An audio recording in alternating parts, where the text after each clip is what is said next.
Bonjour, on est vendredi le 7 septembre 2012. Aujourd'hui, je ne vous parlerai que d'une seule chose, c'est de ce film que vous pouvez voir ci-dessous, qui s'appelle Goldman Sachs, la banque qui dirige le monde, et c'est un film de Jérôme Fritel et Marc Roche. Alors, moi je ne l'avais pas vu le jour où c'est sorti sur Arte, c'était quoi? C'était avant-hier, mais j'ai décidé de le regarder hier soir. Et vous avez la possibilité de le faire aussi. Si on change la programmation sur Arte, c'est parce que le lien est directement sur Arte. Ci-dessous, je changerai le lien pour l'envoyer vers une vidéo pour que ça reste de manière permanente. Parce que j'ai envie que vous voyez ce film. Alors, je n'ai pas envie que vous le voyez simplement parce que ça dit exactement la même chose que ce que je dis ici depuis des années sous forme de billets et ensuite repris dans mes livres. Bon, ça pourrait être une raison. Mais le fait est que si vous avez lu ce qui se passe ici sur le blog au fil des années, parce que depuis le début, depuis 2007, on parle de Goldman Sachs, vous verrez, vous n'aurez pas de surprise parce que vous n'apprendrez pas, de la même manière que je n'ai moi pas appris de nouvelles informations en regardant le film. Mais ça c'est parce que, comme disait l'autre, parce que la vérité, il n'y en a qu'une seule. Raconter n'importe quoi, c'est plus compliqué parce qu'il y a différentes façons de le faire. Ça parle de la compagnie, donc cette banque d'investissement américaine. Alors, est-ce que j'aurais fait le film exactement de la même manière? Probablement pas, parce que quand je parle de Goldman Sachs, quand je parle par exemple des paris qui ont été faits par la compagnie sur l'effondrement du secteur du mortgage, du prêt hypothécaire américain, je vous dis en général que la banque Deutsche Bank faisait exactement la même chose et pour d'autres pratiques également. Alors, quand on dit la banque qui dirige le monde, eh bien, si vous vous souvenez de cet article de M. Battiston et de ses collaborateurs sur les firmes qui sont effectivement les maîtres du monde, eh bien, Goldman Sachs n'arrive pas en premier. Il y a d'autres compagnies qui viennent bien avant, la banque Barclays, dont on en parlait récemment, à cause de ses ennuis, de ses difficultés. JP Morgan Chase vient également avant dans la liste, une liste qui est faite à partir de méthodes, je dirais, purement mathématiques liées aux capitaux de ces banques, mais aussi des interrelations qu'elles ont entre elles. Et même Natixis, la banque française, vient avant dans cette manière de classer les choses.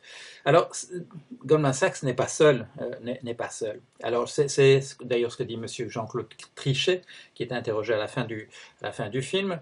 Il dit il faut pas faire un bouc émissaire d'une compagnie en particulier.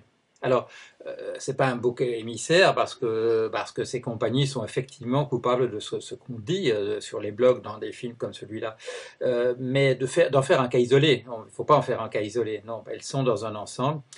Le danger, c'est que quand on voit un film comme ça, on se dit, si on coupe à la tête à Goldman Sachs, eh bien tout irait beaucoup mieux. Non, non, non, c'est pas le cas. Tous les autres sont là, tout ça fonctionne de la même manière, et ça ferait ça ferait un trou important parce que c'est une compagnie importante en volume, en influence, mais ça ne changerait pas le système. C'est pas Goldman Sachs qui fait tout ça, et elle fait tout ce qu'on dit qu'elle fait. Elles le font de cette manière arrogante, mais elles le font dans leur ensemble. Bon, pas toutes, elles ne le font pas toutes exactement de la même manière, mais il y a quand même, s'il fallait dire quelles sont celles qui font exactement de la même manière que Goldman Sachs, on en trouverait quand même une demi-douzaine. Alors, c'est quand même important de faire des films comme ça, parce que bon, moi je raconte ça de mon côté, Marc Roche aussi raconte ça de son côté depuis un certain temps, euh, mais tout ça produit une image convergente. Alors, si des gens qui ont lu ici mes billets au fil des années, qui ont lu mes livres, quand je parle de Goldman Sachs, s'ils se disent il est un peu parano, il exagère, etc., le fait que M. Roche, je ne lui ai jamais parlé, il ne m'a jamais parlé, on n'a jamais cherché à se rencontrer, nous sommes arrivés à des conclusions qui sont des conclusions extrêmement similaires quant au fonctionnement de cette compagnie-là. Alors c'est bien, ça fait un faisceau convergent d'informations qui va dans la même direction. Est-ce qu'il faut continuer à faire des choses comme ça? Ben oui, comme vous le savez, Grégory Maclès m'avait offert d'utiliser encore un autre support qui est celui de la bande dessinée. Et bon, on ne parle pas que de Goldman Sachs, mais enfin, et surtout, on ne cite pas le nom d'une bande dessinée parce que c'est plus compliqué de faire des choses comme ça. Mais vous verrez, on parle de fonctionnement de certaines choses et il n'y a pas de surprise de cette compagnie-là, de cette manière-là. Alors, Comment est-ce que des compagnies comme ça sont arrivées à avoir un tel pouvoir?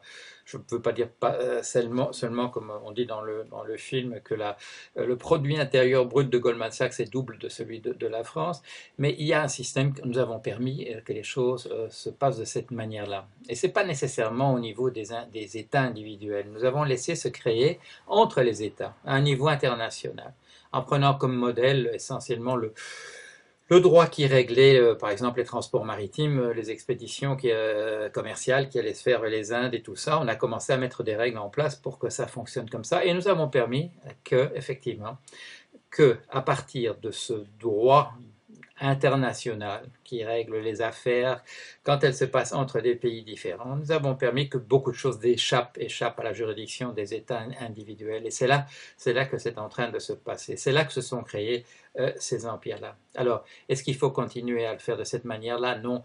Dans le film, il y a des gens dont on parle souvent ici, comme M. Simon Johnson, qui a été à la tête qui était l'économiste en chef du Fonds monétaire international. Il y a M. Lamy. Tous ces gens disent des choses convergentes. Alors si vous êtes parmi les personnes qui disent oui, sur le blog de Paul Jorion, on parle de certaines choses de certaines manières, mais c'est le seul endroit au monde où on le fait comme ça. Non, vous verrez sur ce film, dans ce film, vous verrez des gens qui sont des gens importants, des gens qui sont à la direction des affaires, qui pensent aussi de cette manière-là. Alors ce qu'il faut, c'est que tous ces efforts se conjuguent. Il faut que ces efforts se conjuguent.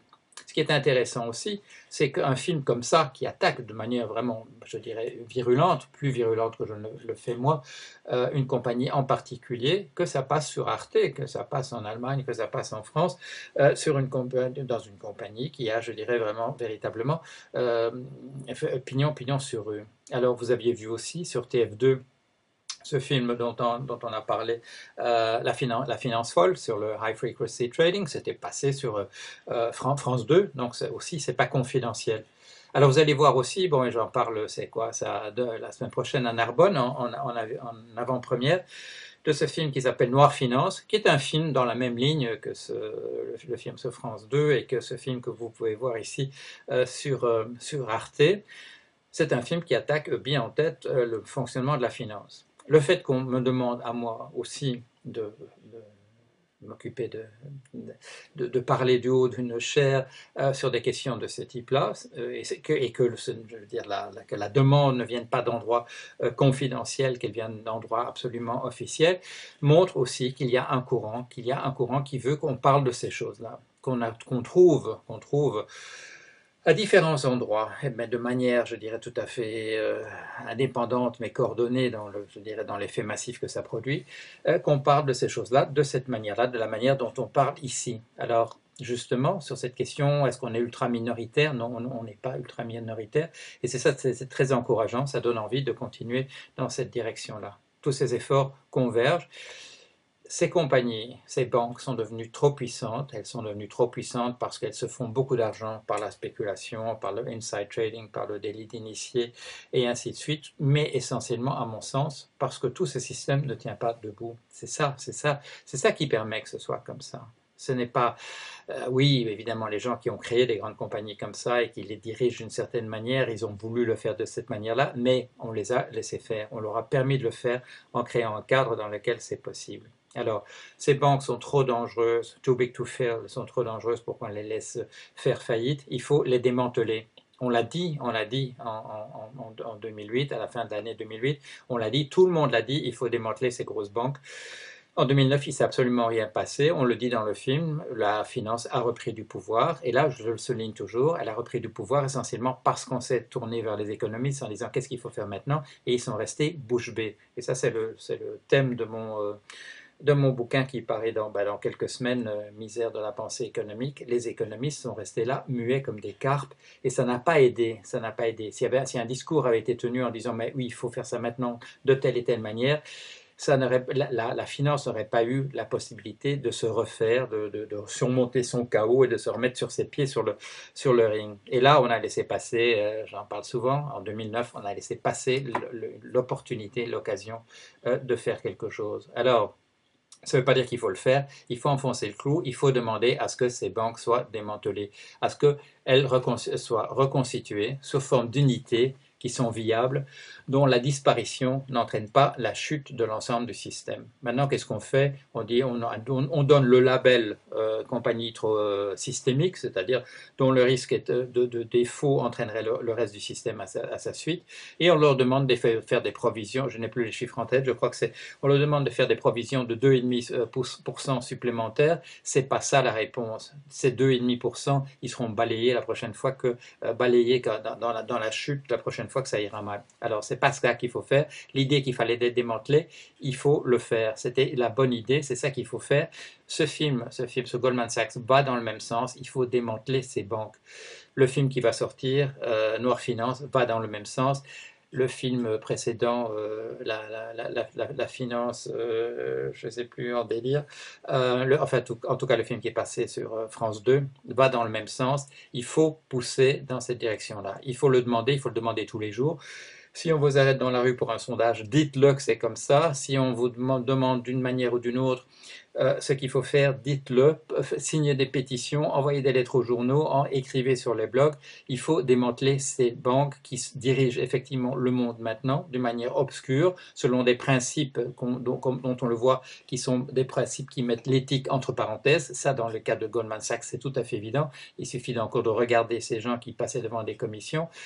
Ils vous parlent de market makers, de teneurs de marché, etc. Ils ont tout un blabla, tout un discours idéologique pour justifier le fait que la morale est mise entre parenthèses. Non, il ne faut pas mettre la morale au premier plan, mais il faut que tout ça fonctionne dans un cadre éthique. Et ce cadre d'éthique, c'est tout simple, ça veut dire qu'on travaille tous ensemble pour le bien général. Bon, pas uniquement pour les actionnaires. Ça, c'est l'invention de M. Friedman à la suite de Hayek, que les compagnies ne travaillent que pour faire du profit, que pour les actionnaires, contre leurs clients, contre leurs employés. Ça, c'est terminé.